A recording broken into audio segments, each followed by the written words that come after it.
বাংলাদেশে এখন একটা গণভোট নিয়ে অসম্ভব তোলপাড় চলছে। এমন একটা ভোট যা দেশের ভবিষ্যৎটাকেই হয়তো আমূল বদলে দেবে। কিন্তু সবচাইতে বড় যে প্রশ্নটা উঠছে সেটা হলো, একটা অন্তর্বর্তী সরকারের তো নিরপেক্ষ থাকার কথা, তাই না? তাহলে তারা কেন সরাসরি হ্যাঁ ভোটের পক্ষে ক্যাম্পেইন করছে? চলুন এই বিতর্কের একেবারে ভেতরে গিয়ে দেখি আসল ঘটনাটা কি। মানে জাতীয় নির্বাচনের দিন ভোটাররা কিন্তু শুধু সরকারি নির্বাচন করছেন না, তারা দেশের ভাগ্য নির্ধারণের জন্য একটা ঐতিহাসিক সিদ্ধান্ত নিতে যাচ্ছেন।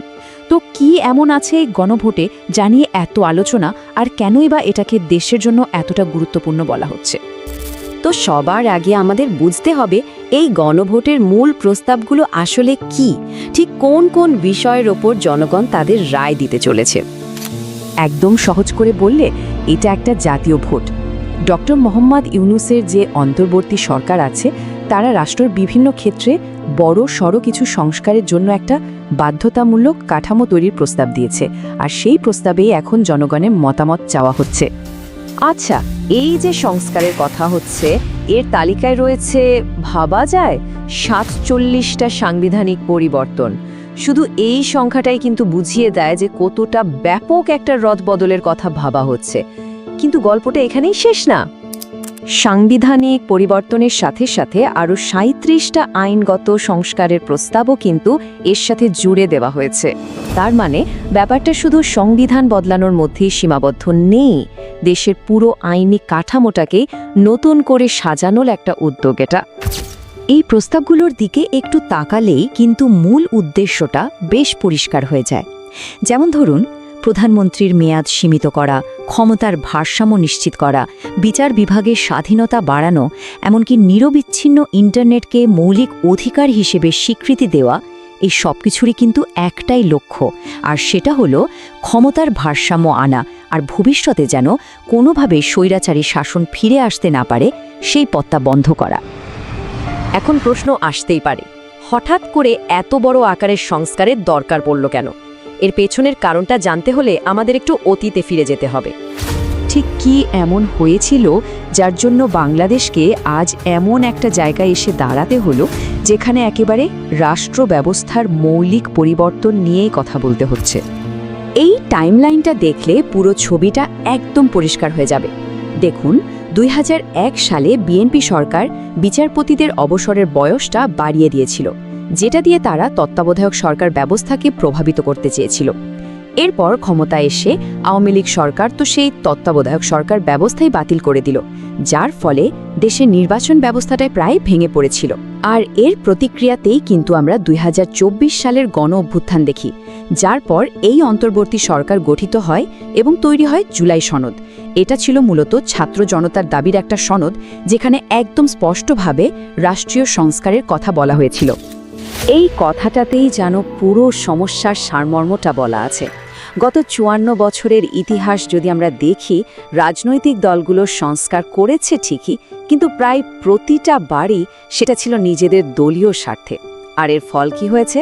জনগণের মনে একটা গভীর আস্থার সংকট তৈরি হয়েছে। আর ঠিক এই কারণে 2024 সালের গণঅভ্যুত্থানের পর যে সরকারটা এসেছে, তাদের উপর শুধু একটা নির্বাচন আয়োজনের দায়িত্বই দেওয়া হয়নি, বরং একটা স্থায়ী পরিবর্তনের ভিত্তি তৈরি করারও একটা সুস্পষ্ট ম্যান্ডেট দেওয়া হয়েছে। কিন্তু সমস্যাটা তৈরি হলো যখন অন্তর্বর্তী সরকার নিজেই হ্যাঁ ভোটের পক্ষে প্রচারণায় নেমে পড়ল।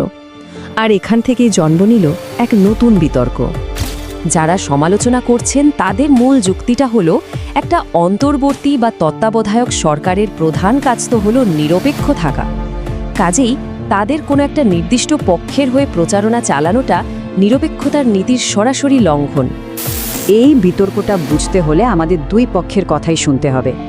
একদিকে সমালোচকরা বলছেন সরকারের এই ক্যাম্পেইনটা নিরপেক্ষতার বড়সড় লঙ্ঘন এবং এটা ভোটারদেরকে প্রভাবিত করার একটা চেষ্টা।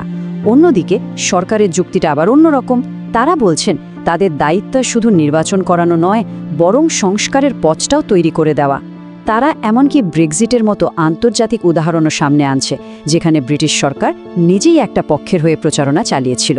তাদের মতে এর উদ্দেশ্য মানুষকে জোর করা নয়, বরং সংস্কারটা কেন জরুরি সে ব্যাপারে সচেতন করা। সরকার আরও বলছে যে একটা সুষ্ঠু ভোটের জন্য যে 3টা শর্ত থাকা দরকার, মানে ভোটারদের না বলার স্বাধীনতা, বিপক্ষে প্রচারণার সুযোগ এবং নির্বাচন কমিশনের স্বচ্ছতা, সেই সবগুলো এখানে পূরণ করা হয়েছে।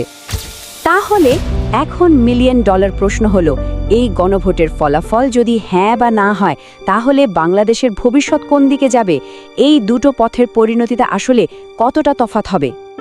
দেখুন, দুটো পথের পরিণতি কিন্তু একদমই আলাদা। যদি হ্যাঁ ভোট জেতে, তাহলে কি হবে? তাহলে সংস্কারের জন্য একটা বাধ্যতামূলক আইনি কাঠামো তৈরি হবে, মানে ভবিষ্যতে যে সরকারই আসুক না কেন তাদের এটা মানতেই হবে। এর ফলে ক্ষমতার ভারসাম্য ফিরে আসার একটা সত্যিকারের সম্ভাবনা তৈরি হবে। আর যদি না ভোট জেতে, তাহলে যা আছে ঠিক তাই থাকবে। পুরনো সেই রাজনৈতিক কালচারে ফিরে যাওয়ার ঝুঁকিটা কিন্তু থেকেই যাবে। আর এর মানে হলো রাষ্ট্রকে বদলানোর এত বড় একটা সুযোগ হয়তো আমাদের হাতছাড়া হয়ে যাবে। সরকারের ভাষ্য কিন্তু পরিষ্কার। তারা বলছে তাদের এই প্রচারণা কোনো নির্বাচনী লাভ ক্ষতির হিসাব নিকাশ করে নয়। তাদের আসল উদ্দেশ্য হলো দেশের জন্য একটা স্থিতিশীল গণতান্ত্রিক ভিত্তি তৈরি করা, যা তাদের উপর অর্পিত দায়িত্বেরই একটা অংশ। ইতিহাস কিন্তু সব সময়ই একটা কথা বলে, জাতীয় সংকটের মুহূর্তে দ্বিধা করলে চলে না, বরং সাহসী সিদ্ধান্তই একটা জাতিকে সামনে এগিয়ে নিয়ে যায়। বাংলাদেশ এখন ঠিক তেমনই একটা মোড়ে দাঁড়িয়ে। এখন প্রশ্ন একটাই, এদেশের মানুষ কি পরিবর্তনের পক্ষে রায় দেবে, নাকি পুরনো ব্যবস্থাতেই আস্থা রাখবে? উত্তরটা জানার জন্য আমাদের সবাইকে অপেক্ষা করতে হবে।